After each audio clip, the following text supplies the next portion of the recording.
Hi friends, you are with Suraj Kumar. इस video में हम लोग जीरो पावर फैक्टर मेथड से वोल्टेज रेगुलेशन कैलकुलेट करेंगे। देखो हुआ क्या, हम लोगों ने अभी ईएमएफ मेथड पर देखा था और एमएमएफ मेथड देखा था। दोनों में हुआ क्या, ईएमएफ मेथड में वोल्टेज रेगुलेशन एक्चुअल से ज़्यादा आ गया और एमएमएफ मेथड में वोल्टेज रेगुलेशन एक्चुअल से कम आ गया। तो भाई साहब बोला कि ठीक कैसे आएगा, क्या दिक्कत हो रहा है। तो भाई लोगों ने देखा कि ईएमएफ मेथड में हम लोगों ने सारे को वोल्टेज में कन्वर्ट कर दिया, इवन एमएमएफ को भी हम लोग किस में कन्वर्ट कर दिया, वोल्टेज, ओनली वोल्टेजेस। और एमएमएफ में क्या किया, सारा वोल्टेज को एमएफ मेथड में, ईएमएफ को एमएफ मेथड में कन्वर्ट कर दिया। तो बोला नहीं, इसी कारण से लगता है गड़बड़ हो रहा है। तो इसमें क्या बोलेगा, इसमें बोलेगा कि भाई जो वोल्टेज है उसको वोल्टेज की तरह ट्रीट करो during calculation of voltage regulation, और जो एमएमएफ है उसको एमएफ की तरह ट्रीट करो during calculation of voltage regulation. तो भाई ये मान लो इक्वेशन है। अब इसमें देखो कौन सा वोल्टेज है, ये वीटी तो वोल्टेज है, I R A drop voltage है, ये आई ए एक्सएल ये ड्रॉप यानी वोल्टेज है। आप देखे होंगे एमएमएफ मेथड में जो पिछला वीडियो था उसमें इसको भी भाई साहब ने किस में कन्वर्ट कर दिया, एमएफ में। तो ये बोला गया जीरो पावर फैक्टर वाला में कि नहीं भाई, ये अगर ड्रॉप है तो इसको ड्रॉप की तरह ट्रीट किया जाएगा। बोला ओके। अच्छा, ये एक्चुअली में एफए से हम लोग कैलकुलेट किए थे, याद है आपको पिछला वीडियो में। मतलब आर्मेचर रिएक्शन का इक्विवेलेंट ड्रॉप है। तो ये तो एक तरह का आर्मेचर रिएक्शन तो एमएमएफ है। तो बोला भाई इसको ड्रॉप में क्यों कन्वर्ट कर रहे हो, इसको जैसा है वैसे ही रहने दो, मतलब एफए ही रहने दो। बोला ठीक है, मतलब जो एक्चुअल चीज़ है मशीन में, जो ड्रॉप है उसको ड्रॉप रहने दो, जो एमएमएफ है उसको एमएफ रहने दो। बोला ठीक है रहने तो देंगे, लेकिन कैसे करेंगे। तब आए हमारे एक पोटियर साहब, उन्होंने एक पोटियर ट्रायंगल दे दिया और उसमें हम लोगों ने ये दोनों एक्सएल, ये ड्रॉप और ये एफए आर्मेचर रिएक्शन कैलकुलेट किया। तो उन्होंने कैसे किया उसको देखने के लिए आपको जीरो पावर फैक्टर कैरेक्टरिस्टिक समझना होगा। देखो जीरो पावर फैक्टर कैरेक्टरिस्टिक क्या होता है, एक तरह का टेस्ट है जो कि जीरो पावर फैक्टर पे होगा। ये टेस्ट, इसका कंडीशन और क्या है, एक तो जीरो पावर फैक्टर होना चाहिए, दूसरा जो आर्मेचर करंट होना चाहिए वो रेटेड करंट होना चाहिए ऑलवेज, और अपना जो स्पीड है एन शुड बी कांस्टेंट। बोल रहा है कि ये तीन चीज करोगे तो जेडपीएफसी करोगे, मतलब जीरो पावर फैक्टर कैरेक्टरिस्टिक। तो ये जीरो पावर फैक्टर कैरेक्टरिस्टिक जो टेस्ट होता है वो हम लोग कैसे करते हैं। अभी देखो ये जनरेटर है, पर फेज पे हम लिए हैं, एक्चुअली में तो थ्री फेज पे ही होता है, बट आपको समझाने के लिए पर फेज पे लिया हुआ है। इसमें ये जो लोड लगा हुआ है ये प्योरली इंडक्टर लोड है, सो डैट जो करंट आए वो जीरो पावर फैक्टर लैगिंग हो। ठीक है, हम लोग का जो कंडीशन है कि रेटेड आर्मेचर करंट फ्लो करना चाहिए और जीरो पावर फैक्टर कंडीशन होना चाहिए, that's why purely inductor load. अभी क्या करेंगे हम लोग, आईएफ को इंक्रीज करेंगे, लोड लगा दिए। अब जो फील्ड करंट है उसको हम लोग धीरे धीरे इंक्रीज करेंगे। कब तक इंक्रीज करेंगे, जब तक ये करंट रेटेड करंट के बराबर ना हो जाए। तो ये जो आईएफ है फील्ड करंट है, डीसी जो फील्ड करंट हम लोग रोटर वाइंडिंग पे देते हैं उसमें और ये रेटेड करंट में क्या रिलेशन है। देखो ये जैसे जैसे आप फील्ड करंट बढ़ाओगे तो क्या होगा, E directly proportional to phi होता है ना, और phi directly proportional to I. तो जो एक्साइटेशन ईएमएफ है वो इंक्रीज होगा, एक्साइटेशन इंक्रीज, ईएमएफ इंक्रीज होगा, मतलब वोल्टेज इंक्रीज होगा, तभी तो करंट इंक्रीज होगा। तो डेट्स वाई हम लोग इसको आईएफ को तब तक इंक्रीज करते हैं जब तक रेटेड करंट फ्लो ना करने लगे। समझ में आया क्या। अभी देखो एक बार रेटेड करंट फ्लो करना शुरू करेगा तो हम लोग क्या करेंगे, इस वोल्टेज को नोट डाउन करेंगे, ये वोल्टेज को वीटी को, और यहाँ पे पुट करेंगे जो वोल्टेज इसका आएगा। मान लो कि 230 वोल्ट आया, सपोज कर रहे हैं हम लोग 230 वोल्ट आया, उस पर मान लो 2 एम्पियर फील्ड करंट लगा for rated current in the synchronous generator, right.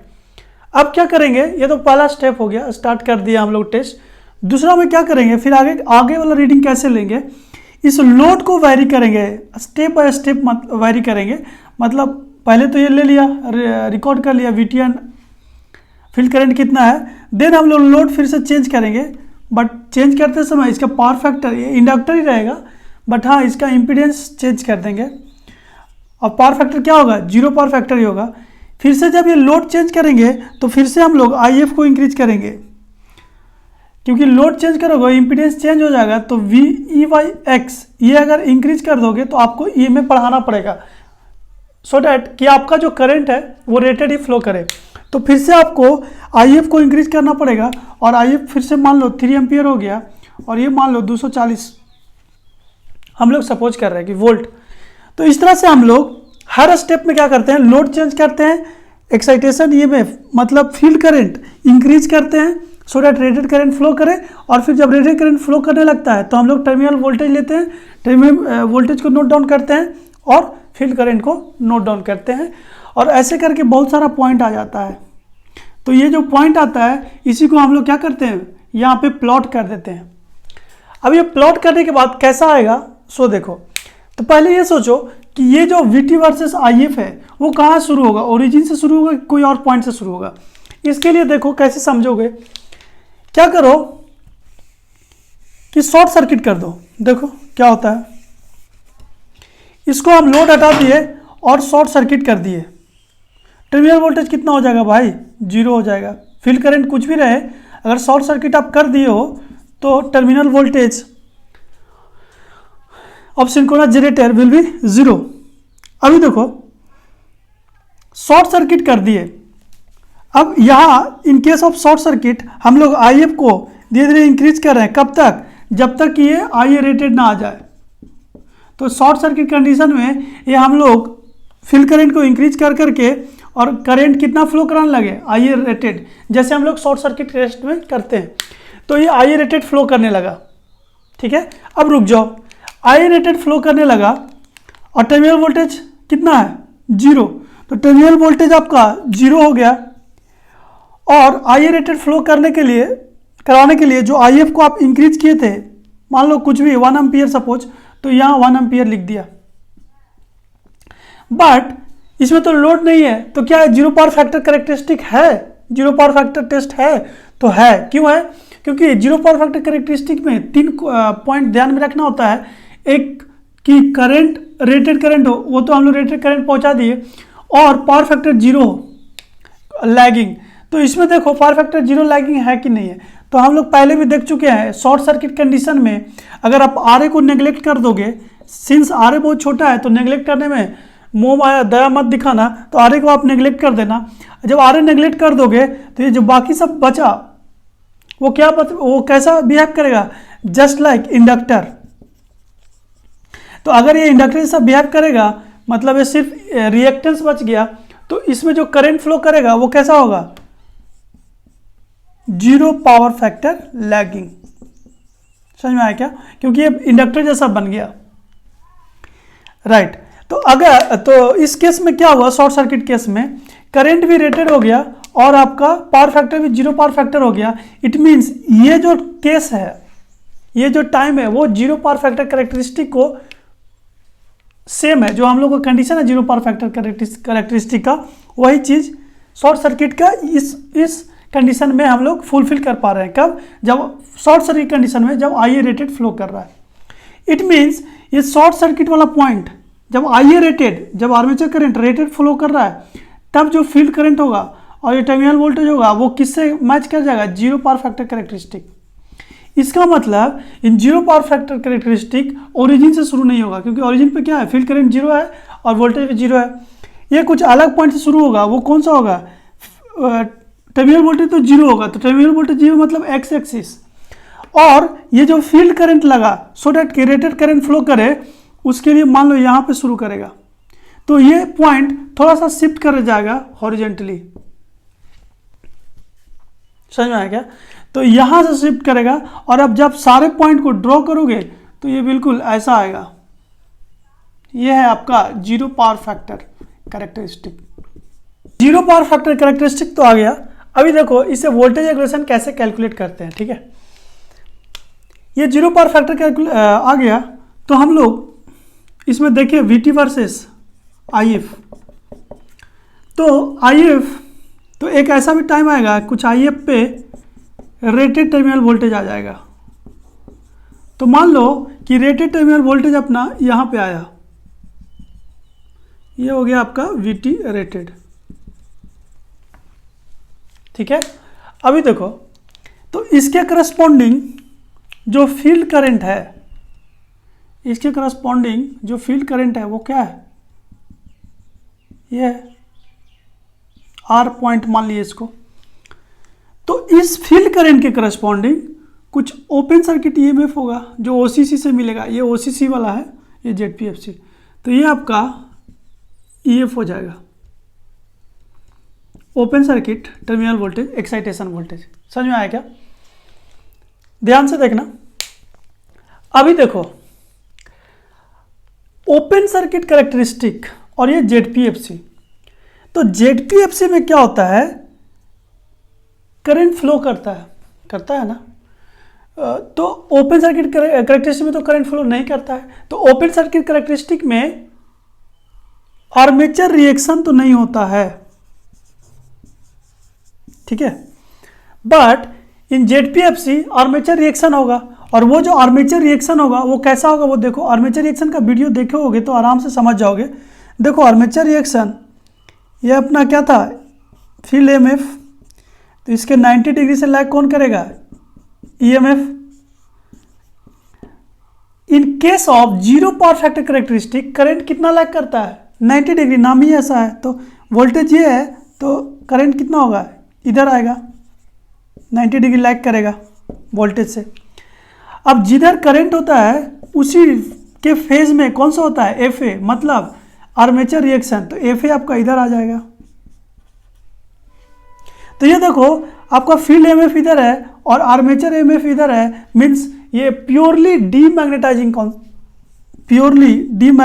है। तो मतलब जो FR आएगा वो क्या आएगा, FA माइनस FA। डायरेक्टली आप सब्ट्रैक्ट कर सकते हो, बिकॉज ये डायरेक्टली क्या आया, डीमैग्नेटाइजिंग। इसमें आपको फेजर यूज करने की जरूरत नहीं है, क्योंकि ऑलरेडी आपको दिख रहा है कि 180 फेजर है। तो डायरेक्टली आप क्या करोगे, माइनस करोगे। तो इसका मतलब FR जो आएगा, FR ये तो आपका क्या हो गया, FF, यहां से यहां तक, उसके करस्पॉन्डिंग EF। तो FR जो आएगा कुछ इधर आ जाएगा ना, बिकॉज ये तो डायरेक्टली डीमैग्नेटाइजिंग है। तो कुछ अमाउंट FA का होगा, सपोज करो ये वाला है, ये इसको S मान लो। तो RS ये वाला क्या हो गया, FA। समझ में आया क्या? तो ये अगर FA हो गया तो ये जो OS बचा, ये देखो ध्यान से देखना इसको, ये जो OS बचा, यहाँ पे O है, O और ये वाला S, तो ये जो OS बचा वो क्या बचेगा, FR। और FR के करस्पॉन्डिंग क्या आता है, FR के करस्पॉन्डिंग OCC से हम लोग क्या निकाल लेंगे, ER, पता है ना, उससे करस्पॉन्ड। अभी देखो क्या है, आप जानते हैं कि इक्वेशन होता है एयर गैप वोल्टेज का, क्या होता है, VT प्लस JIA/XAL। ये होता है एयर गैप EMF का इक्वेशन। नहीं पता होगा तो पिछला वीडियो देखिएगा, उसमें बताया हुआ है।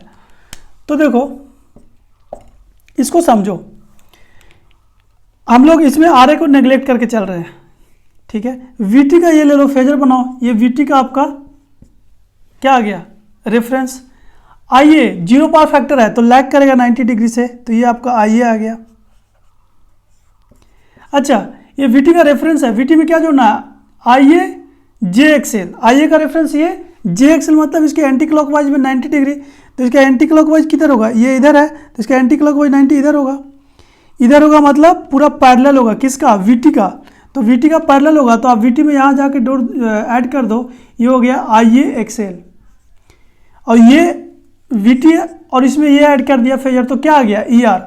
यहाँ देखो मतलब ER और VT सेम फेज में है, VT and ER are in same phase, ठीक है। जैसे यहाँ पे है, F R and F F, because F A directly demagnetising है। तो V T and E R in same phase. तो अगर सेम फेज में है तो क्या ऐसा फेजर यूज करने की जरूरत है? नहीं, डायरेक्टली ऐड कर दोगे। E R equals to V T plus I A XL. समझ में आया क्या? मतलब वीटी में अपन आई ए एक्सएल को आप ऐड कर दोगे तो डायरेक्टली क्या आ जाएगा? Air gap voltage E R. तो देखो यहां पे ई आर है, अब वीटी कहां पे है? ये वाला है। तो ये वाला जो होगा डिफरेंस, ये वाला जो होगा ये क्या हो जाएगा बोलो? वीटी में ये देखो ये जो है वाई एक्सिस, ये क्या दिखा रहा है? वोल्टेज। तो यानी कि वीटी में क्या ऐड करना है? आई ए एक्सएल, ये फेजर से। तो ये हो गया आपका आई ए एक्सएल। समझ में आया क्या? ये हो गया आपका आई ए एक्सएल। आप इसको बी रख दो और इसको सी, तो B C is equals to I A XL drop. Similarly ये वाला जो है देखो, ये तो क्या है? आर एस क्या था? बी सी बी डी मान लो, B D is parallel to R S. तो ये किसके बराबर है? बी डी किसके बराबर हो गया? एफ ए के बराबर, आर्मेचर रिएक्शन। समझ में आया? और आप इसको अगर ज्वाइन कर दोगे सी डी से, तो ये जो ट्रायंगल बना B C D, triangle B C D is Potier साहब का ट्रायंगल, पोर्टियर ट्रायंगल। तो देखो हम लोग जो शुरू से जो स्टार्ट किए थे कि हम लोग को इस मेथड में ड्रॉप को ड्रॉप रखना है और आर्मेचर रिएक्शन को आर्मेचर रिएक्शन रखना है, मतलब एमएफ को एमएफ रखना है। तो हम लोग दो ही में प्रॉब्लम था, किसमें? एक एफए में। इसको ड्रॉप में कन्वर्ट नहीं करना था तो हम लोग एफए निकाल लिया। कहाँ गया? हाँ, एफए निकाल लिया, B D equals to F A, ये वाला बाई ओसीसी एंड जेडपीएफसी। अच्छा, हम लोग को ये ड्रॉप आई ए एक्सएल को एमएफ में चेंज नहीं करना था, ड्रॉप में ही रखना था। तो हम लोगों ने आई ए एक्सएल को भी डायरेक्टली क्या किया? निकाल लिया। तो यहां से आप दोनों को निकाल लिए तो आप क्या करो? देखो आई ए एक्सएल आ गया। अच्छा, एक चीज़ यहाँ ध्यान रखना, ये जो आई ए एक्सएल आया है आपका, ये फेज नहीं है, क्योंकि आप जानते हैं कि ये ओसीसी वाला जो कन्वर्ट जानते हैं, ये जो वाई एक्सिस है वो लाइन वोल्टेज है। क्या है? Line voltage. तो ये जो गैप होगा वो भी लाइन वोल्टेज होगा। यानी कि जो आपका ये आई ए एक्सएल आया है उसको एक्चुअली में वो लाइन वोल्टेज लाइन आया है, line voltage, voltage drop I A XL. ठीक है? तो आप यहां से डायरेक्टली एक्सएल निकाल लो। तो एक्सएल कैसे निकालोगे? XL is equals to I A, sorry XL is equals to, हाँ, I A XL divided by √3 I A. ठीक है? आई ए एक्सएल को क्या लिखे हो? B C by √3 I A. Why √3? Because ये लाइन वाला है, ये बी सी क्या है? लाइन वोल्टेज है। ठीक है? तो यहां से आप एक्सएल निकाल लोगे। एफ ए तो आपको आ गया रेटेड करंट पे। ये किस पे आया है? रेटेड करंट पे, रेटेड वोल्टेज पे, सॉरी, रेटेड वोल्टेज पे एफ ए आया है। तो ये जो ओसीसी और जेडपीएफसी होता है उनका शेप बिल्कुल सेम होता है। ठीक है? तो अगर आप जेडपीएफसी को देखोगे तो एक्चुअली में ये ओसीसी है which is shifted by I A XL in downward direction. Downward अगर ओसीसी को आप आई ए एक्सएल से शिफ्ट कर दोगे बिकॉज ऑफ दिस ड्रॉप, ये आपका क्या हो गया? E R and this is V T rated. तो आई ए एक्सएल शिफ्ट किया हुआ है and horizontally by O A. O A क्या है? O is the field current required to produce rated armature current during short circuit condition. तो आप जेडपीएफसी को ऐसे भी बोल सकते हो कि ये बाई ओसीसी है जो कि डाउनवर्ड कितना शिफ्ट हुआ? आई ए एक्सएल से, एंड हॉरिजेंटली राइट साइड कितना शिफ्ट हुआ? दिस ओ ए से। ठीक है? अच्छा, जब हम लोग को निकालना होगा वोल्टेज रेगुलेशन बाय जेडपीएफसी मेथड, तो हम लोग को कंप्लीट जेडपीएफसी ड्रॉ करने का जरूरत नहीं है। ओसीसी पता है और जेडपीएफसी का 2 point that is A and D अगर पता होगा आपको तो पूरा का पूरा जेडपीएफसी ड्रॉ कर सकते हैं। कैसे ड्रॉ कर सकते हैं? ये देखो ए तो पता है, शॉर्ट सर्किट टेस्ट से ओ ए आ जाएगा, एंड रेटेड टर्मिनल वोल्टेज पे कितना करंट लगता है, फील्ड करंट, उससे आपका डी पॉइंट आ जाएगा। 2 पॉइंट तो आ गए। अभी देखो ये एक ट्रायंगल है, ये वाला, दिस इज व्हाट, इसको क्या बोलते हैं, पोर्टियर ट्रायंगल, जो बता चुके हैं, सी बी डी। यहाँ पे मान लो C dash, B dash and D dash, ये दोनों ट्रायंगल सेम होंगे बिकॉज ये ड्रॉप सेम होगा और ये एफ भी क्या होगा, सेम होगा। तो अगर आप इस ट्रायंगल को कहीं भी शिफ्ट करेंगे, कंडीशन क्या है कि इसका एक कॉर्नर सी ओसीसी पे होगा एंड दूसरा कॉर्नर ये डी डैश कहाँ पे होगा, जेडपीएफसी। तो एक पोर्ट्रेट ट्रायंगल को अगर आप पूरा शिफ्ट करते जाएंगे, keeping this corner on OCC, then this corner will automatically fall on ZPFC. तो ये सब कुछ नहीं रहेगा।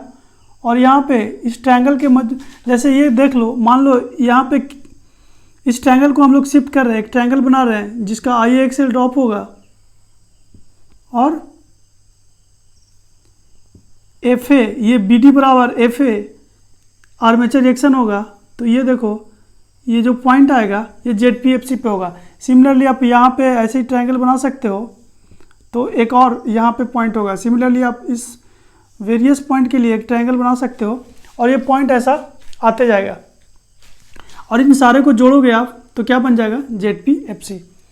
ठीक है, ये ट्रायंगल, नीचे वाला ट्रायंगल देख के आप ऊपर वाला ट्रायंगल या कोई ट्रायंगल बनाना है तो उसका बनाने का एक तरीका है, वो देखो कैसे बनाते हैं। उसका बनाने का तरीका क्या है कि ओडी डैश जिसको ओ ए बोल रहे थे, O is to OD dash, जो कि किसके बराबर होगा, अभी ये बी डैश, इसको अभी बी डैश डी डैश लिख दिए ना, तो ये जो बी डैश डी डैश है, सॉरी ये तो सॉरी ओ डी डैश है ना ये ओह अरे यार, हाँ ठीक है, बी डैश डी डैश। तो B dash D dash F A के बराबर है। अगर आपको ट्रायंगल बनाना है पोर्टियर तो क्या करना है, देखो ओ डी डैश के पैरेलल और बराबर डी से, डी पॉइंट तो रेटेड वोल्टेज के करस्पॉन्डिंग है, यहाँ पे एक लाइन खींचना है, ओ डी डैश के पैरेलल एंड इक्वल टू, यहाँ पे खींच दिया। उसके बाद एयर गैप लाइन की, ये देखो ये लाइन क्या है, एयर गैप लाइन है ना, क्योंकि स्टार्टिंग में तो अनसैचुरेटेड रहता है, तो एयर गैप लाइन के पैरेलल एक लाइन ड्रॉ करना है और ये जहाँ पे कट करेगा ओसीसी को वही होगा ईआर का करस्पॉन्डिंग पॉइंट। समझ में आया क्या? तो ये जो है एयर गैप लाइन के पैरेलल है इस लाइन के, ओसी डैश के, और ये कहाँ पे कट किया, सी पे, और सी किसके करस्पॉन्डिंग हो गया, ईआर डैश के। ठीक है, फिर आपको क्या करना है, इस सी से इस पॉइंट को मान लो आप क्या मानोगे, ओ डैश मान लो, ये वाला का। तो सी से ओ डैश डी पे एक परपेंडिकुलर ड्रॉ करना है।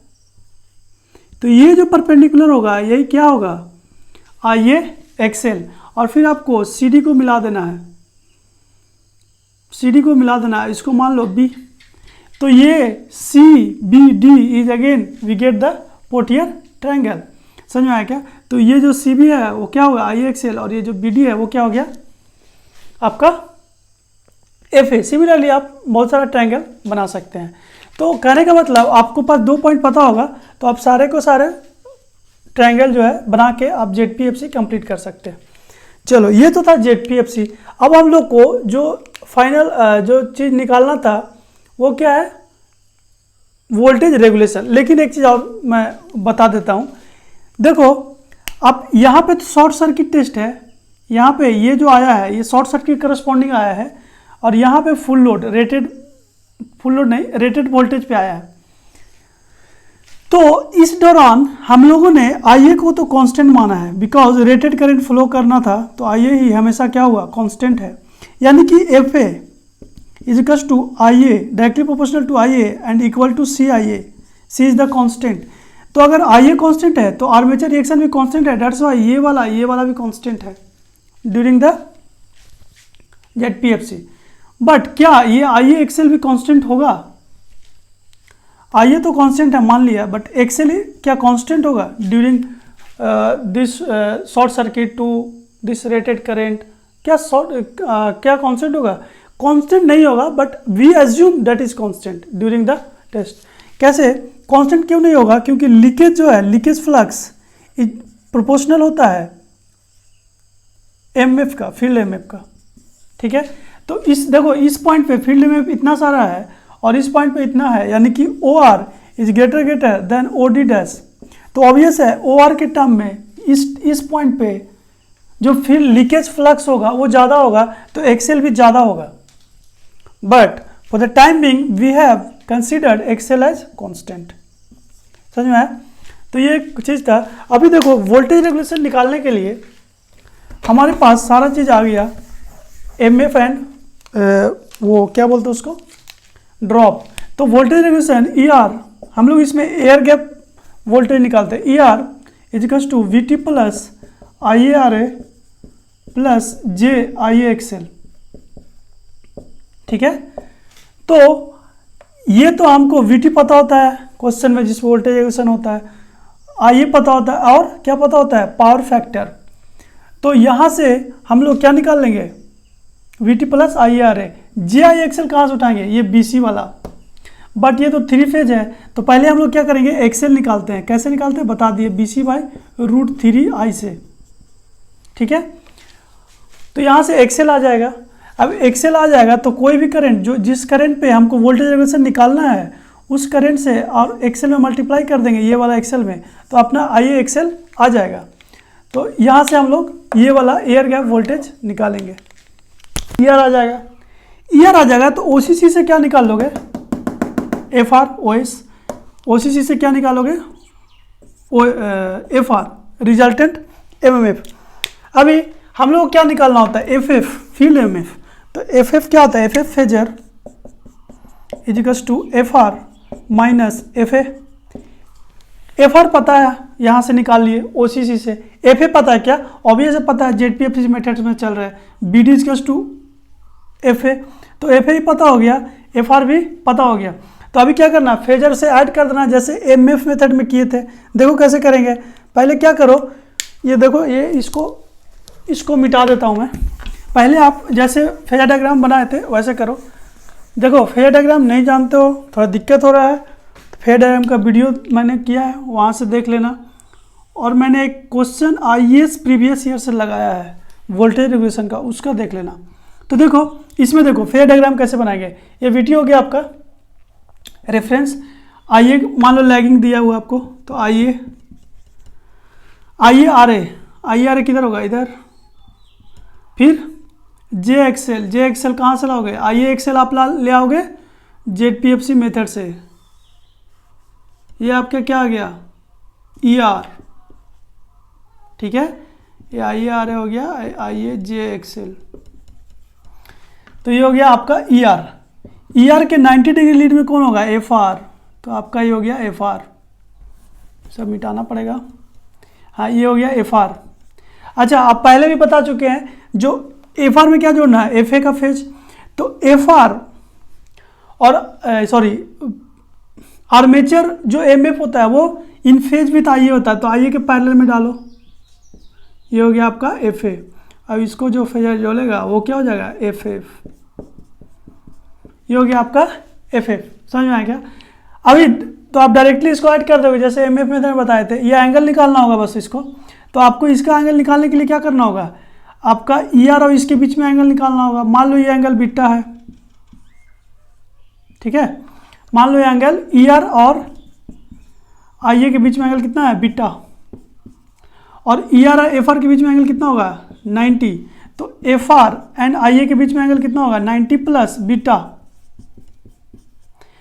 F R and I A के बीच में 90 प्लस बीटा, राइट। तो F A and F R के बीच में कितना होगा? 90 plus beta, because I A and F A in same phase. तो जो आई ए के बीच में एंगल होगा F R and I A के बीच में, वही F R and F A के बीच में होगा। तो ये एंगल पता चल गया 90 प्लस बीटा। तो आप जैसे फेजर ऐड करते हो वैसे ऐड कर दो। ये हो गया एफ आर, ये हो गया एफ ए, ये हो गया एफ एफ, ये एंगल हो गया 90 प्लस बीटा, ये हो गया एफ आर, एफ ए, ये एफ एफ। ठीक है। एफ मेथड में कैसे एम एफ को ऐड करते हैं, इसको राइट एंगल में चेंज करते हैं, पहले चेंज करने के लिए इसको एक्सटेंड करते हैं, इसको भी एक्सटेंड करते हैं, ठीक है। ए बी को क्या लिखेंगे, this A C, A B is A C is what, F A, A C is F A. M F method और इसमें क्या डिफरेंस है, उसमें हम लोग F A R plus F A लिख रहे थे यहाँ पे, बट इसमें सिर्फ एफ ए आएगा, बिकॉज यहाँ जो ई आर निकला है वो आई एक्स एल यहाँ पर इंक्लूड हो गया, ठीक है। तो A B equals to F A cos theta and B C equals to F A sine theta. तो एफ एफ क्या होगा, O A plus A B, O A plus A B का whole square plus B C का whole square, F F आ जाएगा। जब आपके पास F F आ गया तो आप क्या करेंगे, अच्छा यहाँ पे एंगल ध्यान रखना, theta equals to 90 plus beta, ठीक है। ई आर एंड आई ए के बीच में जो एंगल होगा तो ये होगा 90 प्लस बीटा। तो यहाँ से आप डायरेक्टली निकाल सकते हो। जब एफ एफ आ गया तो वोल्टेज रेगुलेशन निकालने के लिए क्या करते हैं हम लोग, ओ सी सी से ई एफ निकालते हैं, समझ में आया क्या, ओ सी सी से क्या निकालते हैं, ई एफ। तो ये हो गया एफ और ई, एफ एफ का वैल्यू पता है, आप ई एफ निकाल लोगे, voltage regulation E F minus we T by we T into 100%। तो इसका जो वोल्टेज रेगुलेशन आता है वो एक्यूरेट के पास आता है, इवन थोड़ा कम ही आता है बट एक्यूरेट के पास आता है। तो अभी तक में सबसे अच्छा मेथड वोल्टेज रेगुलेशन निकालने के लिए ZP FC method, zero power factor method. अगला में पढ़ेंगे हम लोग ASA मेथड, उसके